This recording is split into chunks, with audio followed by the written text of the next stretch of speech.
अब हम बढ़ते हैं आगे। सेवन फेज का चुनाव जो है वो 1 जून को हुआ और मतदान नालंदा, पटना साहिब, पाटलिपुत्र, आरा, बक्सर, सासाराम और काराकाट, जहानाबाद में मतदान हुए।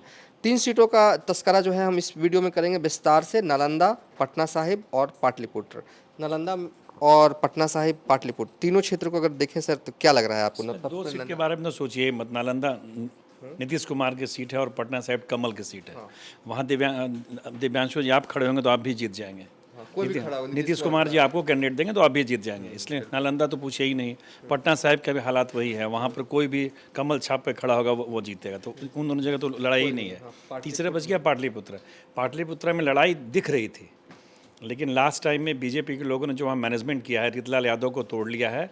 4-5 दिनों में रितलाल यादव भाजपा में शामिल हो जाएंगे। भाई वीरेंद्र सिर्फ मनेर में सीमित थे, सिर्फ मनेर में सीमित थे। और भाई वीरेंद्र सिर्फ ये दिखाना चाहिए, चूँकि भाई वीरेंद्र भी टिकट के दावेदार थे, उनको ये दिखाना है कि मेरा मनेर सीट ठीक ठाक है, तो मनेर में वो सिर्फ बढ़त दिलाएंगे। बाकी जो 5 विधानसभा क्षेत्र वहाँ से उनको कोई मतलब नहीं है। तो आप समझ सकते हैं कि कैसी लड़ाई हो रही है। और रामकृपाल यादव जी क्या आप जानते ही हैं, भले कोई किसी का काम नहीं करें, लेकिन आपके यहाँ जीनी में मरने में पहुँच जाएंगे, 10 रुपया देंगे, चौराहा पर बैठ जाएंगे। तो पब्लिक के आदमी हैं। तो लड़ाई वहाँ भी हमको अंतिमतम लग रहा है कि रामकृपाल जी जीतेंगे। रामकृपाल जीतेंगे। सबसे बड़ी उपलब्धि जो है एनडीए खेमे की रहेगी, रितलाल यादव को अगर तोड़ पाए, जैसा कि आप बता रहे हैं। मेरी जानकारी है 6 तारीख को वो भाजपा में शामिल होने वाले हैं। भाजपा में शामिल। खैर उनके भाई जो है वो मीसा भारती के लिए जो है वो प्रचार करते हुए जो है वो दिखे थे, पिंकू जी। हाँ, आपको क्या लग रहा है क्या हो रहा है नालंदा, पटना साहिब और पाटलिपुत्र में? देखिए, नालंदा में कोई तो लड़ाई नहीं है। नीतीश कुमार का वह गृह जिला है, मुख्यमंत्री बिहार हैं, जदयू के राष्ट्रीय अध्यक्ष हैं, तो उनके जिला में कोई लड़ाई होने की बात नहीं है। लेकिन इन्होंने कहा कि मैं भी चुनाव लड़ूंगा तो जीत जाऊंगा, सही है क्या? नहीं, वो नीतीश कुमार लड़वा देते हैं। हाँ, निश्चित रूप से इसीलिए कहा है। कौशलेंद्र वहाँ एक मामूली कार्यकर्ता थे, मुखिया के स्तर के नेता थे। जैसे जो वहाँ से जीत गया सीतामढ़ी में राम कुमार शर्मा जी, साधु यादव का टिकट कटा, उनको मिल गया जीत के। वही हाल नालंदा की है। कौशलेंद्र को आप जाइएगा तो सब लोग कौशलेंद्रे कहता है, कौशलेंद्र नहीं कहता है। 3 बार से एमपी हैं। तो वहाँ लड़ते हैं नीतीश कुमार जी। वहाँ कैंडिडेट कहीं नहीं है। वैसे पटना साहिब में कमल है। वो रविशंकर को कल जितने लोग वोट दिया सब लोग गाली दिया है। हाँ, आपका मत क्या है सर? मतलब कि जैसा कि इंद्रभूषण सर कह रहे थे नालंदा में जो है नालंदा की बात जहाँ तक है, वो नीतीश कुमार का गृह जिला है, मुख्यमंत्री बिहार, जदयू के राष्ट्रीय अध्यक्ष हैं। तो उनके जिला पर जो जिसको तीर छाप मिल गया, उसमें कोई इफ बट तो होना नहीं चाहिए हमारी समझ से। तो वो वहाँ से कौशलेंद्र की जीत सुनिश्चित है, उसमें कहीं कोई दो मत है। और जैसा पटना साहिब और पाटलिपुत्र की बात है, तो पटना साहिब से कौन खड़ा है यह तो सब लोग जान रहा है। और जीत साहिब और पाटलिपुत्र की बात है, तो पटना साहिब से कौन खड़ा है यह तो सब लोग जान रहा है। और जीत उसमें भी भारतीय जनता पार्टी के दोनों सीट, पटना साहिब और पाटलिपुत्र में दोनों सीट पर भारतीय जनता पार्टी जीतेगी, इसमें कहीं कोई दो मत नहीं है। जिसको जितना कहना है कह ले, लेकिन जब 4 तारीख को जब ईवीएम खुलेगा तो दोनों सीट पर आपको भारतीय जनता पार्टी ही जीतती हुई दिखाई पड़ेगी। और वो मिसा वाली सीट पे भी आप कंफर्म? हाँ, बोल तो थी, बिल्कुल है। सीट आपको नहीं लग रही? नहीं, ठीक है, दोनों जगह भारतीय जनता पार्टी ही दिखेगी। अच्छा, आप पाटलिपुत्र को क्या मानते हैं? मतलब नालंदा और पटना साहिब पे आएंगे, फंसी हुई सीट है या कि निकाल लेगी? मुझे लगता है कि अंततः पाटलिपुत्र सीट जो है वो रामकृपाल यादव निकालने में कामयाब हो जाएंगे अंततः। आपकी राय अलग है और हमारे न्यूज़ रूम में भी कुछ लोग हैं। नालंदा की बात है तो नालंदा में कौशलेंद्र नहीं लड़ रहे, नीतीश लड़ते हैं हमेशा चुनाव, और वहाँ भी सीट निकल जाएगी। अब बात पटना साहिब की, रविशंकर जैसा एरोगेंट आदमी, वैसा नेता मैंने नहीं देखा है। मतलब एक अहंकारी नेता के तौर पे रविशंकर को मैं जानता हूँ। बात करने के लिए लोगो अच्छा चाहिए, है ना, ब्रांड चाहिए। और जब मौका मिलेगा तो किसी भी लोगों पे बातचीत हो जाएगी, है ना। और अपना माने कहने का मतलब स्वीकार्य नहीं आम जनता के लिए। इसीलिए लोग देखा कि कई जगह वीडियो सामने आया कि उनके साथ खदरा खदरी हो रहा है, भाग रहे हैं लोग, बोल रहा है। लेकिन सवाल तो है ना, कापर करम सिंगार पियामुर आंधर। भारतीय जनता पार्टी के कार्यकर्ताओं को अगर ऊपर से ही वो ठोक दिया गया, और जो मोदी के नाम पे, भारतीय जनता पार्टी के नाम पे वोट करते हैं, तो वोट किसे करेंगे? इसीलिए बार बार मैं कह रहा हूँ कि लड़ाई एकदम लैंपपोस्ट इलेक्शन था और मोदी के नाम पे था। अगर खंभा भी खड़ा हो जाए पटना साहिब में तो जीत जाएगा, तो रविशंकर को दे दिया गया। हालांकि मंत्री पद से तो उनके एरोगेंसी के वजह से ही नीतीश मोदी ने निकाल बाहर किया था, लेकिन अब टिकट मिल गया तो चलिए, और अंतिम बार चुनाव लड़ने का सब लोग छाती पीट रहे हैं। तो ये कार्ड बहुत जगहों पे खेला गया कि मैं अंतिम बार चुनाव लड़ रहा हूँ। आपको क्या लग रहा है कि नालंदा और पाटलिपुत्रा और में क्या होने जा रहा है, और खासकर अगर मैं बात करूँ पटना साहिब की भी तो अगर नालंदा की सीट किया जाए तो नालंदा के तो नायक ही नीतीश कुमार हैं। वर्ष 1996 से नायक हैं। 1996 से जो भी व्यक्ति वहां चुनाव में खड़ा हुआ है वह नीतीश के चेहरे के सहारे ही खड़ा हुआ, और लगातार वह अजेय सीट रही है नीतीश कुमार के लिए, चाहे वो समता पार्टी का डंडा हो या फिर जदयू का तीर हो, हमेशा वही स्थिति रही। इस बार भी कुछ भी वहां अलग नहीं हो सकता, और वहां पे एक बार फिर से जो कौशलेंद्र कुमार हैं लगातार वहां पे अपनी जीत सुनिश्चित करते हुए दिख रहे हैं। बात पटना साहिब की आइएगा तो जैसा तमाम लोग कहते हैं कि पटना साहिब में मजबूरी का नाम रविशंकर भारतीय जनता पार्टी और अन्य लोगों के लिए भी रहा। यहाँ पे आप कह सकते हैं कि दिक्कत यह है कि जो पटना साहिब की सीट रही वहाँ कांग्रेस के जो अंशुल अभिजीत वहाँ उम्मीदवार बनाए गए, उनकी कोई स्थानीय पकड़ या ऐसी छवि नहीं रही जिस छवि के सहारे वो प्रभावशाली उपस्थिति अपनी दर्ज करा पाए। क्योंकि पिछले चुनाव के दौरान भी लगातार वहाँ कभी कुणाल सिंह चुनाव मैदान में आ गए, कभी शत्रुघ्न सिन्हा कांग्रेस से आ गए, और इससे कुछ भी होना जाना रहा नहीं।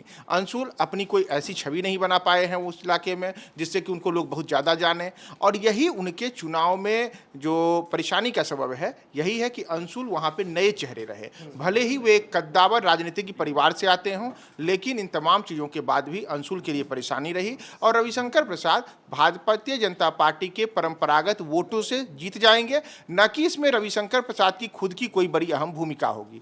बात पाटलिपुत्र की है कि जिस सीट पर पिछले दोनों चुनाव में महज 40,000 और 39,000 वोटों से रामकृपाल जीते थे, तो इस बार भी मुकाबला करीब करीब वैसा ही है। इस बार भी ऐसी स्थिति नहीं है जो हमारे तमाम साथी ये बता रहे थे आपको कि वहाँ पर मुकाबला करा है, अंत में जीत जाएंगे, हो जाएंगे। तो पिछले मुकाबलों में भी यही हुआ था, मात्र 40,000 और 39,000 से दोनों चुनाव जीते थे। तो इस बार भी करीब करीब वही स्थिति दिख रही है, और उन स्थितियों में मुकाबला काफ़ी कड़ा है। मीसा भारती, अगर एक ही ध्यान रखने की बात है कि पिछले दो चुनावों में वहाँ पे मोदी वेव था, इस बार मोदी वेव कमज़ोर पड़ा है, इसको आप बिहार में मानना पड़ेगा। और इसमें अगर आरजेडी के जो परंपरागत यादव वोट हैं उन्होंने रामकृपाल को कई जगहों पे छोड़ा है, तो यही 40,000 जो वोट है यह बड़ा नुकसान रामकृपाल यादव को दे सकता है, और संभव है कोई चौंकाने वाला परिणाम इस बार पाटलिपुत्र में आएगा। और रीतलाल यादव जैसा कि बता रहे हैं इंद्रभूषण सर, भीतरी घात, हाँ अगर भीतरी घात हुआ है तो नुकसान हो सकता है मीसा भारती को। अब हम आगे चलेंगे और जल्दी जल्दी में आगे चलेंगे। आरा, बक्सर, जहानाबाद, सर क्या लग रहा है आरा में? आर.के. सिंह जिंदाबाद। आर.के. सिंह को एज है, लेकिन इस बार उनको टक्कर मिली है, अच्छी टक्कर मिली। हाँ, वैश्य वोट होने से और माले का कैडर वाला इलाका होने से उनको टक्कर मिली है। वो हलवाई जाति के थे, वो जाति के हैं सुदामा जी, तो वैश्यों का एक जो बड़ा वर्ग है उनको पोल किया है। यादव है, मुस्लिम है। हालांकि जो ज़मीन वाले यादव जिनके पास ज़मीन है वो लोग भी उनका विरोध करते हैं। सहार संदेश के जो लोग ज़मीन वाले लोग हैं, जो लोग पुराने IPF से जो लोग लड़ते रहे हैं, वो लोग उनका विरोध किए हैं, लेकिन अब कितना पोल किए हैं तो पता चलेगा आगे। लेकिन आर.के. सिंह की जो काम करने की जो छवि है वो बहुत बड़ी है, जीतेंगे वही। और बक्सर में क्या देखेंगे? बक्सर में और जहानाबाद में लड़ाई अच्छी है। जहानाबाद और बक्सर में कौन जीतेगा अभी कहना मुश्किल है। बक्सर में भी आपको यही? हाँ, बक्सर में एज है मिथिलेश तिवारी को, हाँ मोदी के होने से, लेकिन आनंद मिश्रा कितना वोट काट पाए हैं इस पर डिपेंड करता है कि वो कितने वोट से जीतते हैं। ठीक है, अब रवि सर से बात करते हैं। क्या लग रहा है सर, इन तीनों सीटों पर किसे आप एज देंगे? देखिए, बक्सर में मिथिलेश तिवारी का जब वोट पड़ रहा था उसी दिन बगल में वाराणसी में भी नरेंद्र मोदी के लिए वोट पड़ रहा था, और वाराणसी और बक्सर में कितने दूर का डिस्टेंस है यह सब लोग समझ सकता है।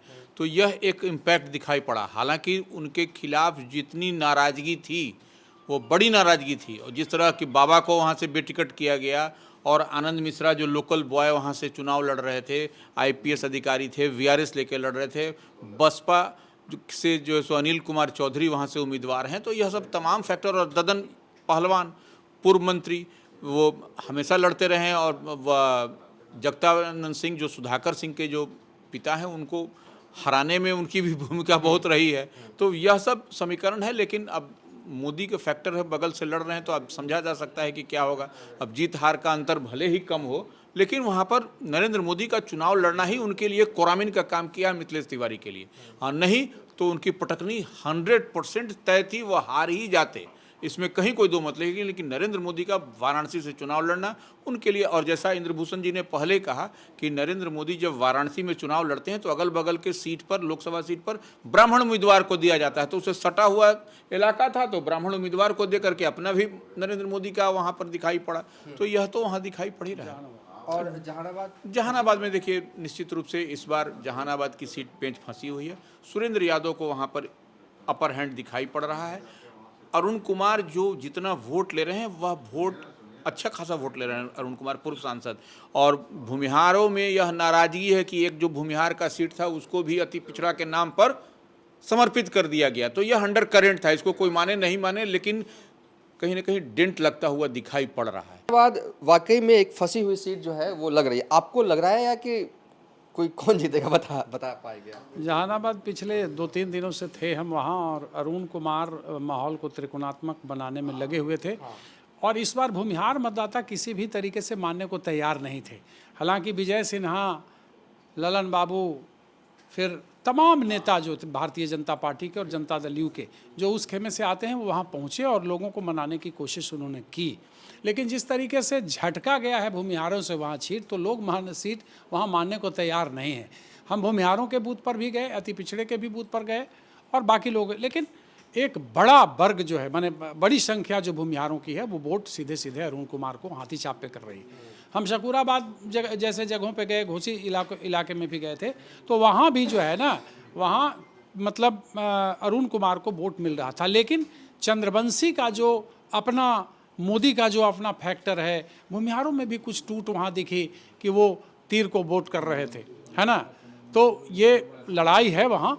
और उधर लालटेन से सुरेंद्र यादव को लेकर के भी भीतरघात की आशंका है। मुनीलाल यादव खड़े थे और यादवों का भी एक वर्ग जो है वो नहीं चाहता कि सुरेंद्र यादव यहाँ से सांसद बने। तो बड़ा कन्फ्यूजिंग है। हालांकि ये जैसे महागठबंधन को दिया जा रहा है। अब चले आइए आप आरा में आर के सिंह के जीतने की संभावना 100% है, क्योंकि माले को लेकर के जो उस इलाके में एक अपनी छवि है लोगों के बीच में, और सुदामा प्रसाद को लेकर के वो है ना, हिंसा वाली छवि सामने आती है। तो इसे लेकर के लोग एकजुट होते हैं, ध्रुवीकरण होता है, और लोग फिर अति पिछड़ा जो मारे तो सामान्य आदमी जाते हैं ना, और उस दौर में मारा कौन गया, वही लोग गए। तो वहाँ आर के सिंह को हम एज देते हैं। अब बात रह गई बक्सर मिथिलेश तिवारी। तो आनंद मिश्रा या बहुत IPS चुनाव पहले भी लड़ चुके हैं। तो जो ब्राह्मण मतदाता है वो अंतिम समय में वोट कहाँ करता है सबको पता है। अंतिम दौर में वो चीज़ें बदलती हैं। मोदी के साथ ये बड़ा फैक्टर है। जैसा रवि उपाध्याय जी ने कहा कि बक्सर में वहाँ हैं, तो वहाँ मैं मिथिलेश तिवारी को एज इनका, बाकी तो लोगों ने बता ही दिया है, एज देता हूँ। क्या लग रहा है बक्सर, आरा और जहानाबाद? आरा की सीट पहले जितनी आसान लग रही थी RK सिंह के लिए, उतनी आसान रही नहीं। सुदामा प्रसाद से जैसी उम्मीद नहीं थी, उससे कहीं ज़्यादा उन्होंने मुकाबले में अपने आप को स्थापित किया। लेकिन आप यह कह सकते हैं कि अंततोगत्वा भले ही जीत हार में कुछ मार्जिन कम बढ़ जाए, लेकिन RK सिंह वहाँ से सीट भारतीय जनता पार्टी को एक बार फिर से दिलाने में सफल रहेंगे। और RK सिंह एक ऐसी छवि के नेता भी रहे जिन्होंने पूरे आरा और भोजपुर के इलाके में लगातार अपने काम से प्रभाव डाला है। तो उसका असर चुनाव पे पड़ा है। और सुदामा प्रसाद भले ही बेहतर प्रदर्शन करें, लेकिन वो प्रदर्शन मुझे नहीं लगता है कि जीत तक उनको पहुँचा पाए। तो वहाँ पर आरा की सीट में मार्जिन कमेगा, लेकिन आरा की सीट RK सिंह निकालते दिख रहे हैं। बात अगर बक्सर की सीट की करें, तो बक्सर की सीट आरा से कहीं ज़्यादा फंसी हुई है। और उसमें दिक्कत ये नहीं है, दिक्कत है कि ये दोनों कैंडिडेट हैं, एक और सुधाकर सिंह राजद के और दूसरी ओर मिथिलेश तिवारी भारतीय जनता पार्टी के। इन दोनों को अपने आमने सामने का तो मुकाबला करना ही था। वहाँ निर्दलीय जो आनंद मिश्रा थे और ददन यादव थे, ददन पहलवान, उनसे भी करना था। तो ददन यादव कितना वोट काटते हैं यादवों का, यही सबसे बड़ी मुश्किल राह होगी सुधाकर सिंह के लिए। और आनंद मिश्रा वाकई में अगर वहाँ पे प्रभावशाली तरीके से वोट काटने में सफल होते हैं, तब तो मिथिलेश तिवारी की रास्ते में मुश्किलें दिख रही हैं। वैसे मुश्किल कुछ भी नहीं आएगी और आराम से मिथिलेश तिवारी वहाँ पे सीट निकाल लेंगे। सुधाकर सिंह वहाँ पे फिर से जो कह सकते हैं आपके जो निर्दलीय वहाँ ददन यादव हैं, उनके कारण वहाँ पर उनको बड़ा झटका लग सकता है। बड़ा झटका जो है वो लग सकता है बक्सर में।